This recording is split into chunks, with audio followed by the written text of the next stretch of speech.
हनुल को अब काफी अनकंफर्टेबल फील होने लगा था। मतलब हद है, अभी तो जान पहचान को 2 दिन भी नहीं हुए और ये भाई सीधा किस करने चला है। हनुल सोचने लगी, क्या इसे मैं इतनी इजी लगती हूं या फिर मैं ही पुराने ख्यालात की हूं। खैर जो भी हो, हनुल इस सब के लिए बिल्कुल रेडी नहीं थी। उसने तुरंत अपना बैग उठाया, एक छोटा सा सॉरी बोला और वहां से निकल ली। हनुल अभी सड़क पर थोड़ा ही आगे बढ़ी थी कि पीछे से सियोंग ह्यान की आवाज आई। उसने झटके से हनुल का हाथ पकड़कर उसे रोका और माफी मांगने लगा कि वो थोड़ा ज्यादा फास्ट हो गया था। लेकिन इसके बाद जो उसने बोला वो सुनकर हनुल का दिमाग और चकराया। वो बोल रहा था कि आजकल के यंग लोगों में यही ट्रेंड है, पहले फिजिकल कांटेक्ट करके देखो, अगर केमिस्ट्री बैठती है तभी रिलेशनशिप आगे बढ़ाओ। उसका कहना था कि डेटिंग से पहले ये चेक करना जरूरी है कि सामने वाला हर तरह से सूटेबल है या नहीं। वाह रे लॉजिक! हनुल ने साफ कह दिया, मेरे लिए ये सब नहीं चलता। लेकिन वो लड़का पीछे हटने को तैयार ही नहीं था। उसने हनुल का हाथ और जोर से दबा दिया और बोला, अरे बस एक किस ही तो थी, इतना डर क्यों रही हो। हनुल दर्द से करहा उठी और चिल्लाई, मेरा हाथ छोड़ो। ठीक उसी वक्त पीछे से किसी और कपल के झगड़ने की आवाज आ रही थी। माहौल काफी इमोशनल था और तभी चटाक, एक जोरदार थप्पड़ की आवाज गूंजी। हनुल और सियोंग ह्यान दोनों अपने झगड़े भूलकर उस तरफ देखने लगे। हनुल तो जैसे जम ही गई, क्योंकि थप्पड़ खाने वाला बंदा कोई अनजान नहीं था। हनुल जोर से चिल्लाई, जी सुनबे। जी सुनबे वहां अपना गाल मलते हुए खड़ा था, पर जैसे ही उसने हानुल को देखा उसने एक प्यारी सी स्माइल दी और बड़े मजे से बोला, हे, तुम्हें यहां देखकर अच्छा लगा। जी सुनबे उनके पास आया और बोला कि उसने हानुल को कभी यूनिवर्सिटी के बाहर नहीं देखा था। सियोंग ह्यान तो हैरान था कि ये नया बंदा कौन है और हानुल इसे कैसे जानती है। जी सुनबे ने सियोंग ह्यान को पूरी तरह इग्नोर मारा और हानुल से पूछा, इतनी रात को तुम यहां क्या कर रही हो। सियोंग ह्यान को यह बात बिल्कुल हजम नहीं हुई कि कोई उसे इतनी बुरी तरह इग्नोर कर रहा है। उसने एक फेक स्माइल दी और सुनबे से बोला, भाई तू साइड हो जा, मुझे मेरी गर्लफ्रेंड से अकेले में बात करनी है। और ये बोलते हुए उसने हानुल की कलाई और जोर से जकड़ ली। हानुल का गुस्सा बढ़ने लगा था। उसने चिल्लाकर कहा, मैं तुम्हारी गर्लफ्रेंड नहीं हूं, मेरा हाथ छोड़ो। लेकिन सियोंग ह्यान का तो जैसे दिमाग ही फिर गया था। वो हानुल के ऊपर डर पैदा करने के लिए झुका और दांत पीसते हुए बोला, कल से हम ऑफिशियली डेट कर रहे हैं, समझी। हानुल बेचारी डर के मारे उसे देखने लगी। वो सोच रही थी कि जो लड़का कल तक इतना शरीफ लग रहा था वो अचानक इतना गुंडा कैसे बन गया। तभी एंट्री होती है हमारे असली हीरो की। जी सुनबे ने अपना हाथ बीच में लाया और इतने जोर से सियोंग ह्यान का हाथ झटका कि उसे हानुल को छोड़ना ही पड़ा। सुनबे ने ठंडे दिमाग से पर कड़क आवाज में कहा, तुम दोनों का रिश्ता जो भी हो, पर तुम्हें किसी लड़की पर हाथ उठाने या जोर जबरदस्ती करने का कोई हक नहीं है। सुनबे ने हानुल से पूछा, क्या तुम इसके साथ डेटिंग कर रही हो। हानुल ने तुरंत नामे सर हिला दिया। बस फिर क्या था, सुनबे ने सियोंग ह्यान को साफ बोल दिया, अब निकल यहां से और इसे अकेला छोड़ दो। सियोंग ह्यान अब बौखला गया था। उसने गुस्से में पूछा, तू होता कौन है हमारे बीच में बोलने वाला। सुनबे थोड़ा से मुस्कुराया और बोला, मैं इसका सुनबे यानी सीनियर हूं। फिर उसने सियोंग ह्यान को समझाया कि चुपचाप निकल लो, क्योंकि ये एरिया यूनिवर्सिटी के स्टूडेंट्स से भरा पड़ा है। क्या तुम चाहोगे कि तुम्हारी ऐसी हरकतों की वजह से कोई गंदा रूमर यानी अफवाह फैले। सियोंग ह्यान ने पलटकर ताना मारा, रूमर तो तेरे बारे में फैलना चाहिए कि कैसे एक लड़की ने तुझे बीच सड़क थप्पड़ मारा। इससे पहले कि वो और कुछ बकवास करता, सुनबे ने अचानक एक तरफ उंगली दिखाई और चिल्लाया, ओए देख, कोई हमें देख रहा है। सियोंग ह्यान डर के मारे उस तरफ मुड़ा, लेकिन जब वो वापस पलटा तो उसे समझ आया कि उसका पोपट हो गया है। सुनबे और हानुल वहां से गायब हो चुके थे। जी सुनबे इतनी तेजी से भाग रहा था कि वो बेचारी हानुल को घसीटते हुए ले जा रहा था। कुछ दूर निकलने के बाद जब वो रुका और हानुल की तरफ देखा, तब उसे एहसास हुआ कि हानुल की हालत कितनी खराब है। बेचारी हानुल की सांस फूल रही थी और वो ठीक से चल भी नहीं पा रही थी। उसका डर और थकान उसके चेहरे पर साफ दिख रही थी। सुनबे उसके थोड़ा और पास आया, शायद वो उसकी मदद करना चाहता था। हानुल की हालत एकदम टाइट थी। उसने हांफते हुए कहा कि उसकी फिजिकल फिटनेस बहुत बेकार है और उसे ऐसा लग रहा है जैसे अभी उल्टी यानी वॉमिट हो जाएगी। ऊपर से सुनबे के परफ्यूम की तेज खुशबू ने काम और बिगाड़ दिया। बेचारी कंट्रोल नहीं कर पाई और सीधा सुनबे के ऊपर ही शुभ आरंभ कर दिया, मतलब पूरी उल्टी उस पर कर दी। अब दोनों को मजबूरी में लॉन्ड्री रूम जाना पड़ा।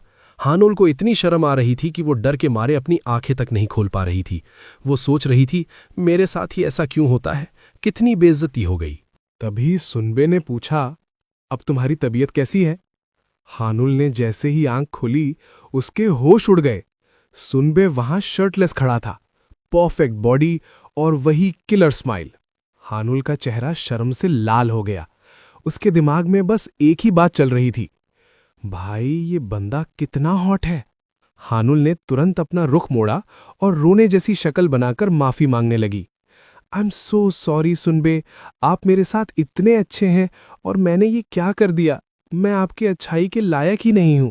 लेकिन सुनबे तो देवता निकला। उसने हानुल को शांत कराते हुए कहा, अरे इसमें तुम्हारी गलती नहीं है, मैं तुम्हें इतनी तेजी से भगा कर लाया इसलिए तुम्हारी तबीयत बिगड़ी, सो गलती मेरी हुई ना। हानुल को लगा जैसे सुनबे कोई इंसान नहीं, फरिश्ता यानी एंजल है। सुनबे ने हंसते हुए मजाक किया, वैसे मैंने आज से पहले कभी लॉन्ड्री रूम में कपड़े नहीं उतारे। लेकिन हानुल का रोना धोना बंद नहीं हुआ। वो बार बार माफी मांग रही थी और कह रही थी कि वो इस नुकसान की भरपाई करेगी। जब सुनबे ने कहा कि सब ठीक है, तब भी हानुल नहीं मानी और इमोशनल होकर बोल पड़ी, नहीं, मैं आपकी कोई भी एक विश यानी मुराद पूरी करूंगी, आप जो मांगना चाहो मांग लो। सुनबे ने थोड़ा सोचा और फिर खुश होकर बोला, ठीक है, मुझे ये राइट टू विश वाला आइडिया पसंद आया। हानुल अभी भी दुख में थी। उसने झट से बोल दिया, एक नहीं, मैं आपकी 3 विशेस पूरी करूंगी, क्योंकि एक से मेरा पश्चाताप पूरा नहीं होगा। सुनबे ने फिर उसे समझाया कि उसे बुरा फील करने की जरूरत नहीं है, क्योंकि बेचारी हानुल भारी बैग लेकर भागी थी, इसलिए उसका बुरा हाल होना लाजमी था। तभी हानुल को कुछ याद आया और वो अपने बैग में कुछ ढूंढने लगी। उसने कहा, मेरे पास मिचेल की एक स्वेटशर्ट है, आप वो पहन लीजिए ताकि जब तक आपकी शर्ट धुल रही है आपको ठंड न लगे। लेकिन जैसे ही उसने बैग से स्वेटशर्ट निकाली, धप्पा, वही अडल्ट फिल्म्स वाली पेन ड्राइव निकलकर सीधा उन दोनों के बीच में गिरी। हानुल तो जैसे पत्थर की बन गई। शर्म और डर के मारे उसकी जान ही निकल गई। हानुल दिल ही दिल में दुआ मांग रही थी, हे भगवान, बस ये इस पेन ड्राइव को ना देखे और इसे ये ना पता चले कि मैं इसका क्या करने वाली थी। लेकिन किस्मत को तो कुछ और ही मंजूर था। जी सुनबे जोर से हंसने लगा और बोला, अरे तो तुम ही थी जिसने मेरी स्पाइसी फिल्म्स वाली पेन ड्राइव उठाई थी। हानुल के तो जैसे तोते उड़ गए। वो एकदम सुन सेंसलेस हो गई। उसने हड़बड़ाते हुए सफाई दी, सुनबे, यकीन मानिए मैंने बस एक ही वीडियो खोला था, उसके अलावा कुछ नहीं देखा। सुनबे फिर से हंसा और थोड़ा शर्माते हुए बोला, वैसे मुझे थोड़ी शर्म आ रही है कि तुमने वो सब देख लिया। अब दोनों के बीच एक अजीब सी खामोशी छा गई। दोनों को समझ नहीं आ रहा था कि वो इतनी रात को लॉन्ड्री रूम में बैठकर ऐसी बातें क्यों कर रहे हैं। सुनबे अचानक हानुल को बहुत ध्यान से घूरने लगा। हानुल ने घबरा कर पूछा, आप मुझे ऐसे क्यों देख रहे हैं? सुनबे ने धीरे से कहा, तुम्हें देखकर लग रहा है कि तुमने उस मूवी में कुछ खास देखा है। हानुल पैनिक हो गई और एक्सप्लेनेशन देने लगी, नहीं नहीं, मैंने सच में नहीं देखा, वो तो बस बचपन में गलती से दोस्तों के साथ देख ली थी, इसलिए थोड़ा याद आ गया। यहां तक कि मुझे उस फिल्म की वजह से एक सपना भी आया था, पर मैंने आपके फोल्डर्स बिल्कुल चेक नहीं किए। सुनबे ने मुस्कुराकर कहा, मैं तुम पर यकीन करता हूं, पर तुम किस सपने की बात कर रही हो? हानुल ने शर्म से अपना मुंह छुपा लिया और बोली, नहीं, मैं नहीं बताऊंगी, मुझे बहुत शर्म आ रही है। तभी सुनबे ने अपना मास्टर कार्ड खेला। उसने कहा, ठीक है, तो मैं अपनी पहली विश यानी मुराद का इस्तेमाल करता हूं, अब बताओ। हानुल को लगा जैसे वो किसी जाल में फंस गई है। जिसे वो एंजल समझ रही थी, वो तो असली डेविल निकला। उसने शर्म से लाल होते हुए अपनी आंखें बंद की और दबी आवाज में बोला, प्लीज मुझ पर हंसना मत, मुझे उस फिल्म का किसिंग सीन बहुत पसंद आया था और मैंने सोचा था कि कभी मैं भी अपने प्यार करने वाले को वैसे ही किस करूंगी। जी सुनबे तो हैरान रह गया और हानुल को बस देखता ही रह गया। दूसरी तरफ मिच्चल बेचारा जैसे ही अपने घर पहुंचा, एक टीवी रिमोट सीधा उसके माथे पर आकर लगा। धप! सामने उसकी मम्मी गुस्से में खड़ी थी। उन्होंने आते ही उसे कामचोर और निकम्मा बोलना शुरू कर दिया। वो बहुत गुस्से में थी क्योंकि मिचेल पिछले 3 हफ्तों से घर नहीं आया था। उन्होंने मक्खी मारने वाला उठाया और मिचेल की धुनाई शुरू कर दी। मम्मी चिल्लाने लगी, तुझे बोला था ना हर वीकेंड घर आया कर, 3 हफ्ते से कहां मर गया था तू? मिचेल बेचारा बस मार खाता रह गया। मिचेल बेचारा अपना बचाव करने की कोशिश कर रहा था, पर कहां, वो पिछले 4 घंटों से बैठा हुआ मछलियां यानी एंचोवीज छील रहा था। वो अपनी मम्मी पर भन्नाते हुए बोला, मम्मी, आपने मुझे सिर्फ घर के काम करवाने के लिए बुलाया था क्या? मम्मी ने तुरंत पलटकर जवाब दिया, ज्यादा नखरे मत कर।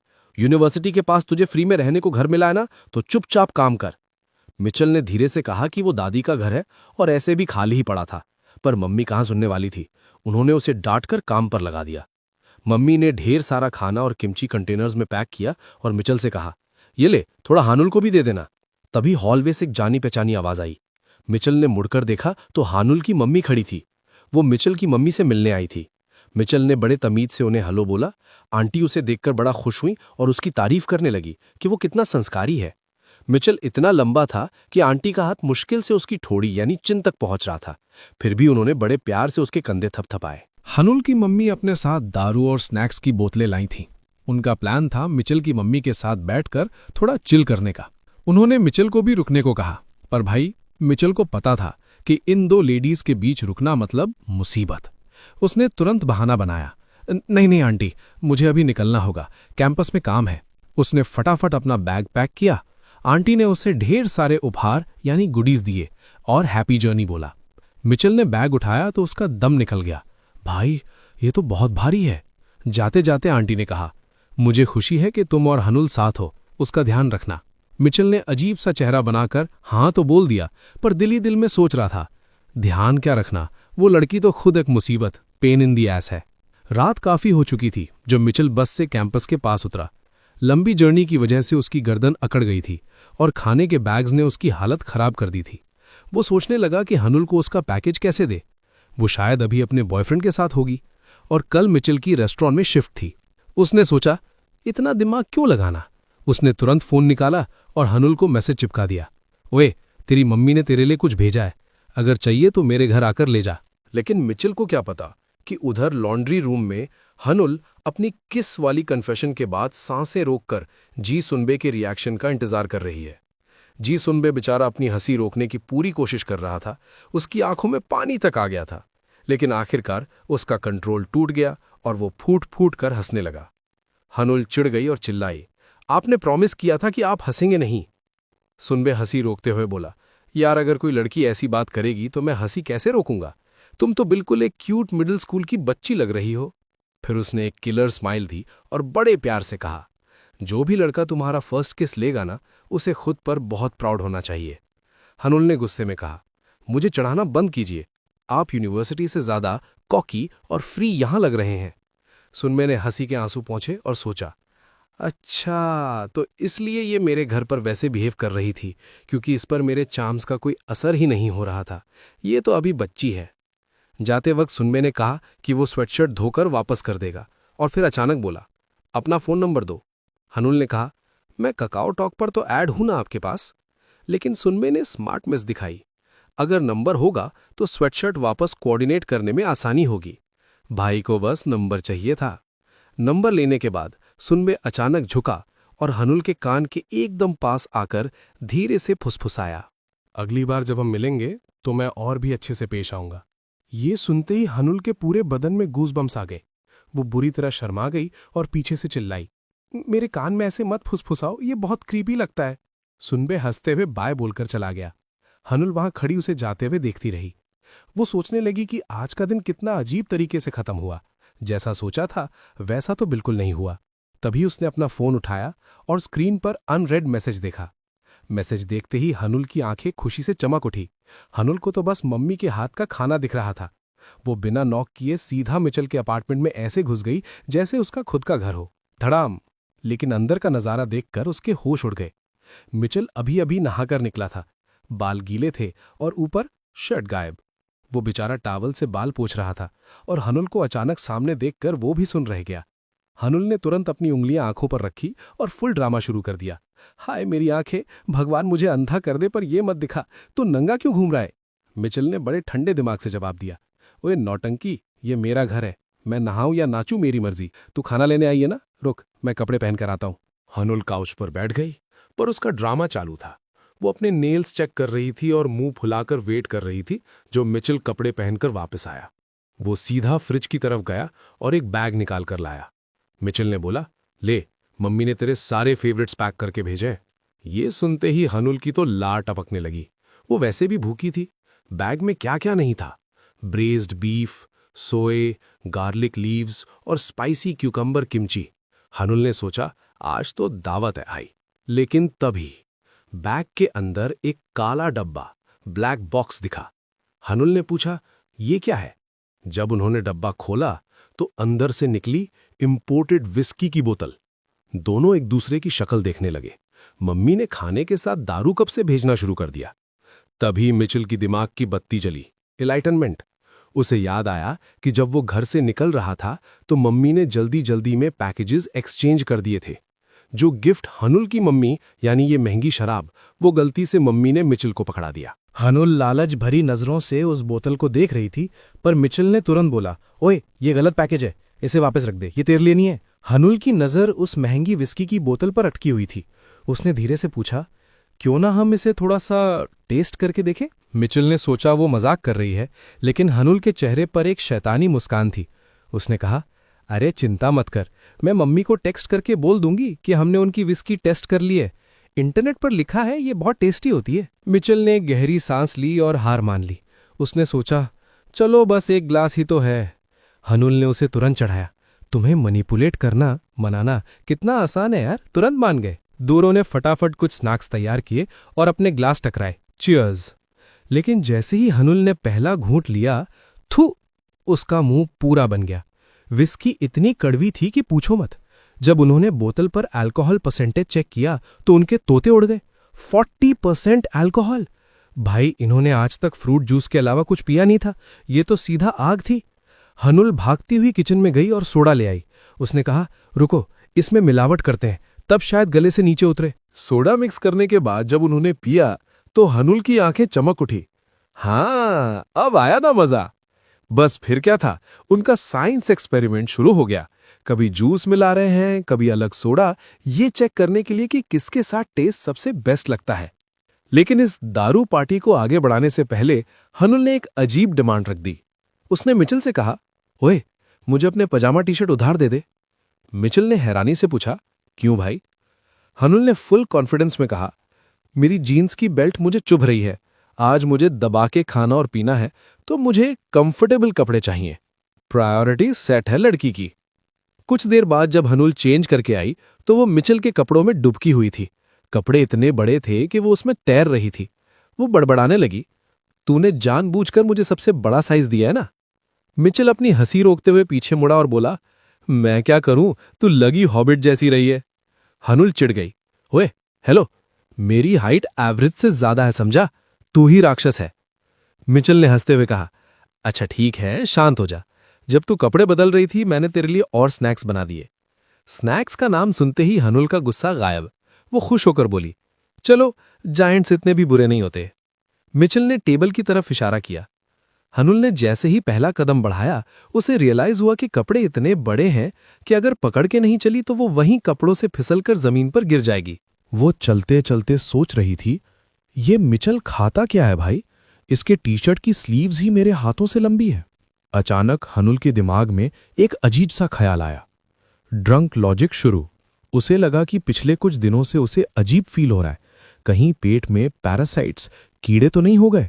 तो मैडम ने डिसीजन लिया, मुझे ज्यादा से ज्यादा अल्कोहल पीनी चाहिए ताकि अंदर सब डिसइंफेक्ट, साफ हो जाए।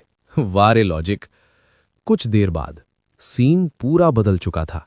हनुल फुल टल्ली थी। वो बार बार बस एक ही बात बोल रही थी, यार ये विस्की सच में बहुत टेस्टी है। मिचेल, जो खुद पूरा भंड था, उसने चिढ़ाते हुए कहा, बस कर, तू ये तीसरी बार बोल रही है, अब पीना बंद कर वरना पिछली बार की तरह उल्टी कर देगी। नशा इतना ज्यादा था कि उन दोनों को होश ही नहीं था कि वो एक दूसरे से नहीं बल्कि कमरे के फर्नीचर, कुर्सी मेज से बातें कर रहे हैं। हनुल जमीन पर गिर गई और हंसते हंसते लोटपोट होने लगी। मिचेल ने झुककर उसे देखा और बड़े प्यार से अपने हाथ बढ़ाकर उसके चेहरे से बालों की लट, स्ट्रैंड हटाई। हनुल ने चैन की सांस ली और अपनी आंखें बंद कर ली। मिचेल का टच बहुत जेंटल था, एकदम रोमांटिक मोमेंट बन रहा था। तभी मिचेल ने अचानक पूछा, तू अपने बॉयफ्रेंड को टेक्स्ट नहीं करेगी? हनुल ने हैरानी से आंखें खोली और बोली, मेरा कोई बॉयफ्रेंड नहीं है। मिचेल ने हंसते हुए पूछा, क्यों, कल रात उस लड़के ने तुझे प्रपोज नहीं किया था? हनुल ने हाथ झटकते हुए कहा, अरे हटा, कुछ नहीं हुआ वैसा। ये सुनते ही मिचेल के चेहरे पर एक शैतानी मुस्कान यानी ग्रिन आ गई। हनुल ने नोट किया और पूछा, तू इतना खुश क्यों हो रहा है बे? मिचेल पीछे होकर बैठ गया और बोला, मुझे पता था पहली मुलाकात में तुझे कोई कन्फेस कर ही नहीं सकता। हनुल का दिल टूट गया और ईगो भी हर्ट हुआ। वो खिसक कर मिचेल के पास आई और गुस्से में पूछी, तुझे ऐसा क्यों लगता है? मिचेल जोर से हंसा और पुरानी बात याद दिलाते हुए बोला, भूल गई मिडिल स्कूल में तेरे लुक्स की वजह से सारे लड़के तुझे लड़का ही समझते थे। हनुल ने भी तुरंत करारा जवाब दिया, ओए अपनी मर्दानगी की बात तो करी मत। स्कूल में लड़कियां तुझे फ्रॉक पहराकर मेकअप करती थी, भूल गया? तू तो उनकी डॉल था। दोनों में तू मैं बढ़ती गई और हर एक आर्ग्यूमेंट के साथ उनके चेहरे और पास आते गए। एक पॉइंट ऐसा आया जब वो दोनों बस एक दूसरे की आंखों में घूर रहे थे। मिचेल ने चिढ़कर कहा, तू तो पूरी टॉम बॉय है। हनुल ने पलटकर बोला, और तू एक डेलिकेट डार्लिंग है। उनके चेहरे इतने पास थे कि अब उनकी नाक एक दूसरे से टकरा रही थी। हनुल नशे में धुंधला धुंधला सोच रही थी, ये लड़का सच में बड़ा हो गया है। और फिर अचानक बूम, बिना किसी वार्निंग के मिचेल आगे झुका और हनुल को किस कर दिया। ये सब इतनी जल्दी हुआ कि हनुल की आंखें फटी की फटी रह गईं। मिचेल को खुद समझ नहीं आया कि उसने ये क्या कर दिया। दोनों एक सेकंड के लिए सुन्न हो गए, लेकिन रुकने के बजाय दोनों के अंदर की दबी हुई आग बाहर आ गई। मिचेल फिर से झुका और इस बार उसने पूरे कॉन्फिडेंस के साथ हनुल को किस करना शुरू किया। मिचेल का दिमाग घूम रहा था, आखिर ये हो क्या रहा है और हनुल के साथ ही क्यों? वहीं दूसरी तरफ हनुल के दिमाग में भी खिचड़ी पकी हुई थी। उसने हमेशा सोचा था कि उसका फर्स्ट किस किसी ऐसे इंसान के साथ होगा जिसे वो सच में प्यार करती हो, पर अजीब बात ये थी कि उसे मिचेल के साथ ये बहुत अच्छा लग रहा था। उसके हाथ अपने आप मिचेल के बालों में चले गए और उसने मिचेल को खुद के और करीब खींच लिया। दोनों के बीच की दूरी खत्म हो गई थी और चेस्ट टू चेस्ट कांटेक्ट हो गया था। लेकिन तभी मिचेल झटके से रुक गया। उसने अचानक हनुल को खुद से अलग किया और उसे ऐसे देखने लगा जैसे पहली बार देख रहा हो। उसकी नजरें हनुल पर जम गई थीं। हनुल समझ नहीं पाई कि क्या हुआ। मिचेल ने एक लंबी सांस ली और बड़ी हैरानी से धीरे से पूछा, तू हमेशा से ऐसी ही थी क्या? मतलब भाई को आज फील हुआ कि हनुल की ग्रोथ काफी अच्छी हुई है। हनुल जो अभी भी नशे में थी, उसने बड़ी मासूमियत से अपनी लूज टी शर्ट को खींचकर खुद को, अपनी बॉडी को चेक किया और बोली, मैंने कभी इतना ध्यान नहीं दिया। हनुल सोच ही रही थी कि मिचेल ने ऐसा अजीब सवाल क्यों पूछा कि तभी तप कुछ गीला गीला उसके चेहरे पर टपका। जब उसने ऊपर देखा तो नजारा ही कुछ और था। मिचेल उसके ऊपर झुका हुआ था और उसकी नजरें सीधा हनुल की टी शर्ट के नेक लाइन यानी गले के अंदर झांकी हुई थीं। और भाई साहब इतने एक्साइटेड हो गए थे कि उनकी नाक से खून की धारा यानी नोज ब्लीड बह निकली। मिचेल बुरी तरह घबरा गया और हाथ से खून पोंछने लगा। हनुल से रहा नहीं गया, वो अपनी हंसी रोक नहीं पाई और चिढ़ाते हुए बोली, तो सच में वही स्कूल का बच्चा है। जरा सी एक्साइटमेंट हुई नहीं कि नाक से खून बहने लगा। हनुल थोड़ा आगे झुकी और बोली, हिलना मत, मैं साफ कर देती हूं। मिचेल ने उसे रोकने की कोशिश की, लेकिन नशे में उसका बैलेंस बिगड़ गया और वो धड़ाम से पीछे काउच पर गिर गया। अब हनुल के सामने एक शानदार नजारा था। मिचेल काउच पर लेटा हुआ था, एथलेटिक बॉडी, चौड़ी छाती और मस्कुलर लेग्स। हनुल का चेहरा शर्म से लाल हो गया, पर वो अपनी नजरें हटा नहीं पाई। इससे पहले कि मिचेल कुछ बोल पाता, हनुल ने नशे की धुन में अपना हाथ आगे बढ़ाया और सीधा मिचेल की टी शर्ट के अंदर डाल दिया। उसकी छोटी छोटी उंगलियां मिचेल के टॉर्सो यानी पेट पर फिसलने लगीं। मिचेल तो जैसे शॉक में चला गया। उसने एक हाथ से अपनी नाक पकड़ी हुई थी और दूसरे से पूछा, ये तो क्या कर रही है? हनुल, जो अब मिचेल के पैरों के बीच में थी यानी ऑकवर्ड पोजीशन, बड़े मजे से उसके पेट पर हाथ फेरते हुए बोली, मुझे काफी टाइम से तेरे एब्स देखने थे, पर ये तो सॉफ्ट है, मुझे लगा पत्थर जैसे होंगे। मिचेल ने गहरी सांस ली और बोला, अरे मेरी माँ, जब टेंस करूंगा तब हार्ड होंगे ना। हनुल ने तुरंत डिमांड की, तो करना टेंस, मुझे छू के देखना है, मुझे बड़ा इंटरेस्ट आ रहा है। हनुल के हाथ अभी भी उसकी बॉडी पर घूम रहे थे। मिचेल बेचारा खुद को कंट्रोल करने की पूरी कोशिश कर रहा था। आखिरकार उसने हनुल के हाथ पकड़ ली और बोला, बस कर, मुझे ऐसे टटोलना बंद कर। हनुल ब्लैंक होकर उसे देखने लगी। अचानक मिचेल को फील हुआ कि हनुल की स्किन कितनी सॉफ्ट है। वो अपने अंगूठे से हनुल की कलाई यानी फोर आर्म को सहलाने लगा। मिचेल की सांसें अब भारी हो चुकी थीं। उसने धीरे से कहा, मेरा भी मन कर रहा है तुझे छूने का। हनुल शर्मा गई और बोली, नहीं, तुम मुझे ऐसे टच नहीं कर सकते, मुझे शर्म आती है। मिचेल ने उसका हाथ वापस पकड़ा और अपनी तरफ खींचते हुए बोला, हम एक दूसरे को कितने सालों से जानते हैं, मुझसे कैसी शर्म। मिचेल ने हनुल को पकड़ लिया और बोला, अगर मैं तुझे वैसे ही छू जैसे तूने मुझे छुआ तो कुछ नहीं होगा, ट्रस्ट मी। और बस गुदगुदी वॉर यानी टिकल फाइट शुरू। मिचेल ने अपनी उंगलियां हनुल की पसलियों पर चलानी शुरू कर दी। हनुल हंस हंस के पागल हो गई। वो चीख रही थी, छोड़ दे प्लीज, रुक जा। लेकिन मिचेल कहाँ सुनने वाला था। वो जानबूझकर वहां गुदगुदी कर रहा था जहां हनुल को सबसे ज्यादा होती थी। आखिरकार जब हनुल की सांसें भूल गईं और वो जोर से चिल्लाई, तब जाके मिचेल रुका। वो अब हनुल के ऊपर झुका हुआ था। हनुल जमीन पर लेटी थी और मिचेल ने उसके दोनों हाथ पकड़ रखे थे। इस हाथापाई में हनुल की टी-शर्ट थोड़ी ऊपर खिसक गई थी।